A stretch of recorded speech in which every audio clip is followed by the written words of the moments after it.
First time UPSC tuitions only in Tirumala IAS Institute, Chaitanyapuri. Call చేసి ఇప్పుడే join అవ్వండి. హోలీ పండుగ అంటే రంగులు, ఆనందోత్సాహాల సంబరాలే కాదు, వింత ఆచారాలు, సాంప్రదాయాలు కూడా. తెలుగు రాష్ట్రాల్లో రంగుల పండుగను ప్రత్యేకమైన సాంప్రదాయాలతో కొందరు ప్రజలు జరుపుకుంటూ ఉంటారు. కర్నూలు జిల్లాలో చాలా ఏళ్ల నాటి నుంచి పాటిస్తున్న ఓ వింత ఆచారం గురించి ఈ వీడియోలో తెలుసుకుందాం.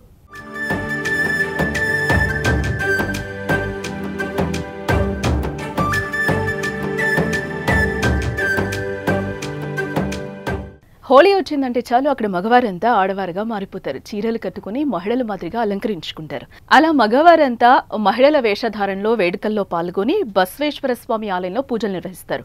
కర్నూలు జిల్లా ఆదోని మండలం సంతెకొల్లూరులో ఈ వింత సాంప్రదాయం ఉంది. నేను కోరికలన్నీ నెరవేరుతున్నాయి, ముందుగా నెరవేరుతాయని ఈ వేషం వేస్తున్నాను. మా మామ వేస్తున్న మొదట అతను పోయినాక నేను నా పిల్లలు ముందు ఇట్లా చేస్తున్నాము. మేము అనుకున్నది జరుగుతున్నది కాబట్టి మేము ప్రతి ఏటా చేస్తున్నాము. ఇలా చేయడం వల్ల కోరిన కోరికలు తీరుతాయన్నది వారి బలమైన నమ్మకం. అంతేకాదు, ఇలా చేయడం వల్ల గ్రామంలో కరువు కాటకాలు కూడా రావని అక్కడి వారు చెప్తూ ఉంటారు. హోలీ సందర్భంగా గ్రామంలో భక్తుల కోరికలు కోరుకుంటూ ఉంటారు. అవి నెరవేరితే మరుసటి ఏడాది హోలీ సందర్భంగా స్వామి ఆలయానికి వెళ్లి పట్టుచీర కట్టుకుని నుదుటి బొట్టు రాసుకుని ఆభరణాలను అలంకరించి తమ మొక్కులను తీర్చుకుంటారు.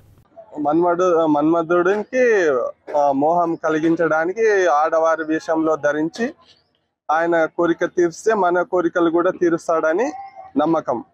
ఇది తరతరాల నుంచి వస్తూ ఉంది. నేను ఇప్పటికి వేయబట్టి 2 సంవత్సరాలు అయింది ఈ వేషం అయ్యి.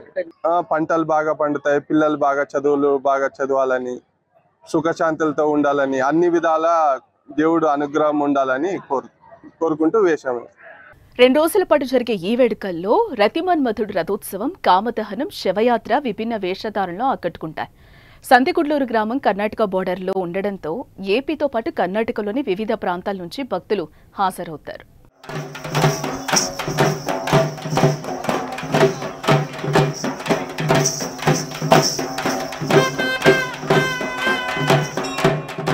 సంతెకొల్లూరులోని ప్రతి ఇంట నుంచి పురుషులు ఇలా చీరకట్టులో ఆలయానికి వెళ్లి వేడుకల్లో పాల్గొనడం విశేషం.